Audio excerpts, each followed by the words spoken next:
Everybody freaks out after week one of the fantasy season. Everybody overreacts. Maybe some people underreact, but what we do know, this is the prime time to go out and buy low on league winning players. So let's break down my 6 players that you guys absolutely need to go buy low on as we approach week 2 of the fantasy season.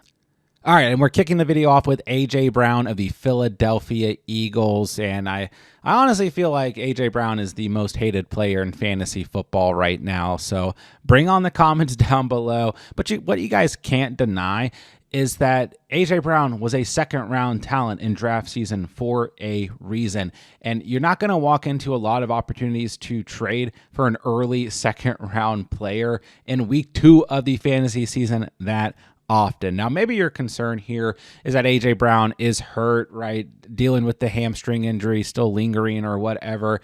I just think that is not the case personally. I mean, maybe there is some risk here that you don't want to ignore, but ultimately, I think the game plan in week 1, running the football between the likes of Jalen Hurts and Saquon Barkley was just working. The Eagles straight up did not need to throw the football. And we look across the board here, Dallas Goedert had 7 targets in week 1. Devonta Smith had 3 targets. Jahan Dotson had 3, and then A.J. Brown had 1. Like, there was not really any passing volume in this game across the board whatsoever.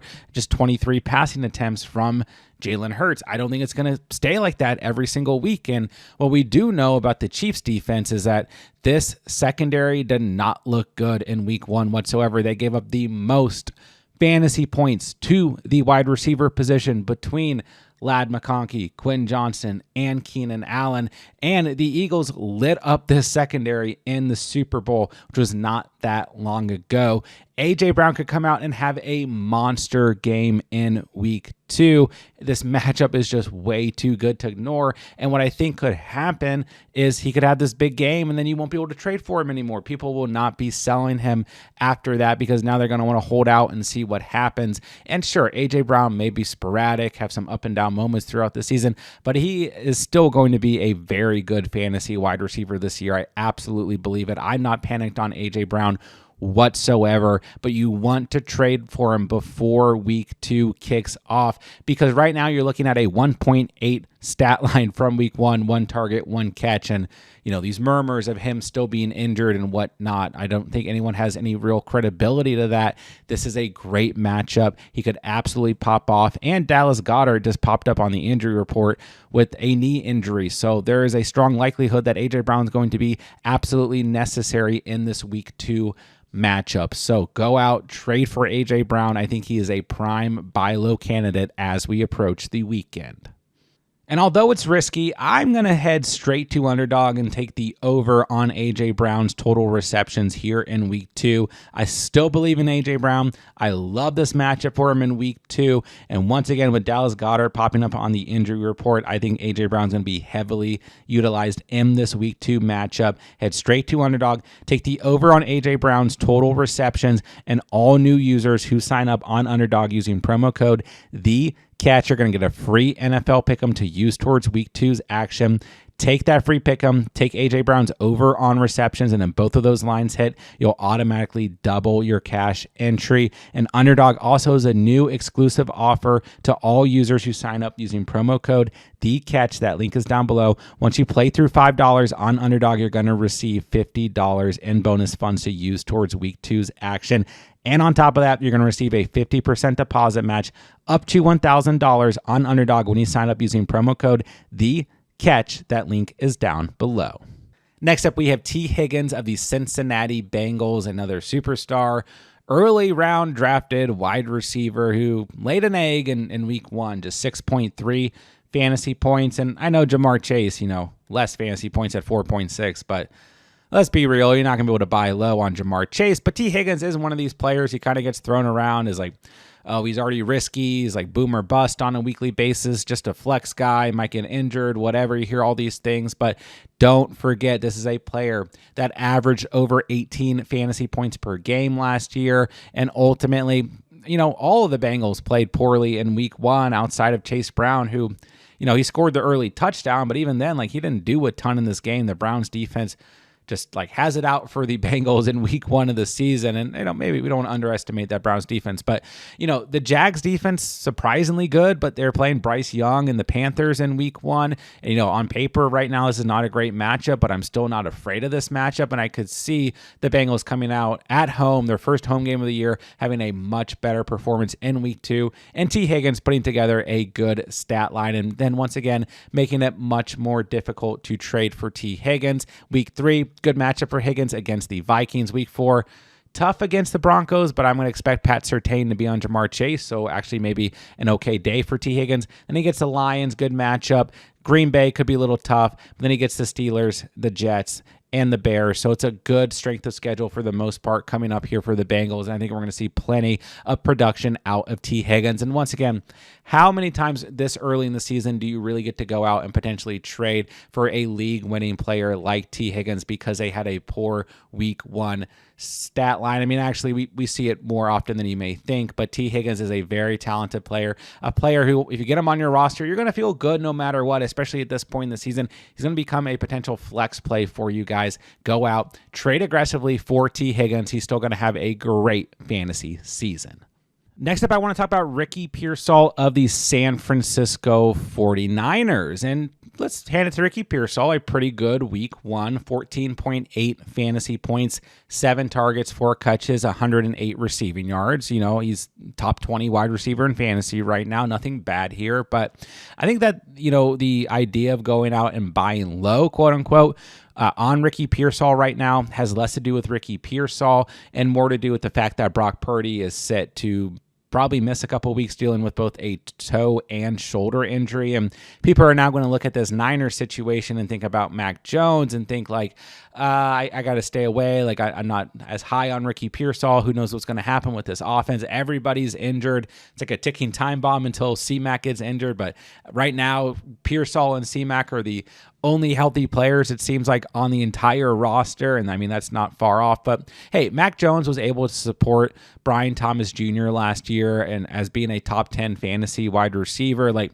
he is on the better end of the spectrum in terms of good backup quarterbacks, or at least backup quarterbacks that can, we can get some fantasy production out of when it comes to the players he's throwing the football to. So I don't think all is, over here for Ricky Pearsall, and Brock Purdy will be back at some point, probably sooner rather than later anyways. And then we know George Kittle is on IR for now. Jawan Jennings is dealing with a shoulder injury. So this is basically Ricky Pearsall's wide receiver room to run away with, and it already was anyways because they've had so many injuries. So try and kind of take the negative connotation around the Niners and the injuries right now. Look at a guy like Ricky Pearsall and go buy low on him. He is still a player who's going to be a great flex option. He's going to see an immense amount of volume in the passing game and going to be an absolute stud this season. And, once again, on paper, the Saints is not a great matchup as they allowed the 7th fewest fantasy points to the wide receiver position last week, but that's because they're playing the Cardinals and they really only have one wide receiver. And that one wide receiver is Marvin Harrison Jr.,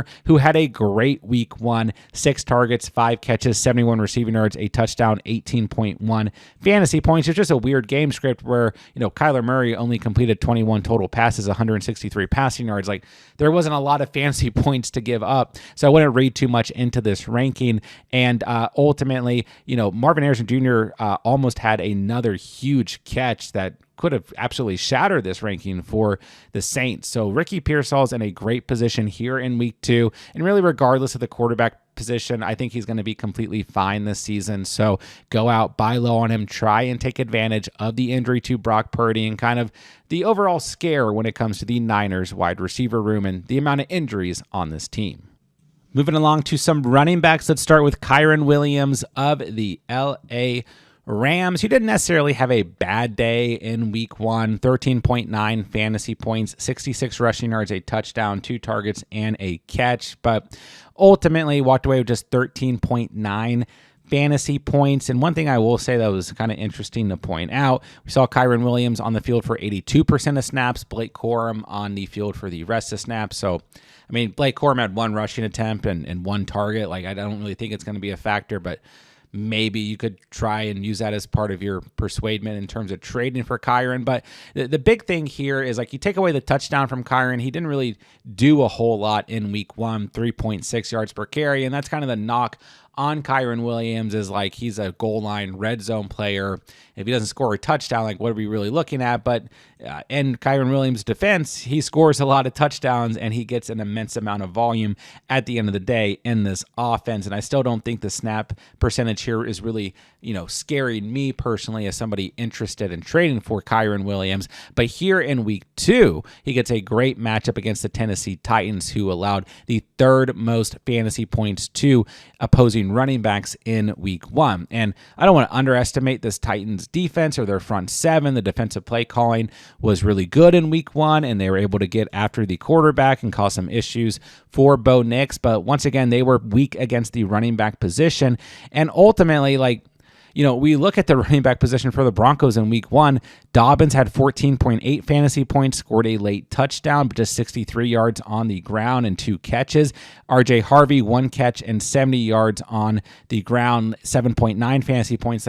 Truly was nothing crazy. And I like Dobbins, I like Harvey, but I think Kyren Williams is a better running back than both those guys. So I think that this is an even better opportunity for Kyren Williams in this week 2 matchup. And I would go ahead and try and buy low on him now before he potentially pops off in week 2, or just has a much better, kind of closer to the 18-20 point mark in terms of PPR points. So Kyren Williams, a player that I'm always high on, that I think, gets it done, whether if it's him just scoring touchdowns or whatever. Sean McVay has, shown throughout the years that he will run a running back into the ground. And right now, Kyren Williams is that running back getting all the volume. Go out and trade for him after he didn't have an incredibly high ceiling day in week 1. Let's move along to a rookie running back, Omarion Hampton of the LA Chargers. And I feel like he's kind of like the prime buy low candidate. You guys have probably already seen him in other videos and stuff this week, but just 8.1 fantasy points in week 1 in a tough matchup against the Kansas City Chiefs, who finished top 5 against running backs in week 1 and were top 5 against the position and fantasy points allowed last season. We knew that this was a tough matchup for Hampton in his first NFL career start, but what you guys, have to pay attention to here is that his usage was absolutely elite at the end of the day. 80% of snaps went to Omarion Hampton.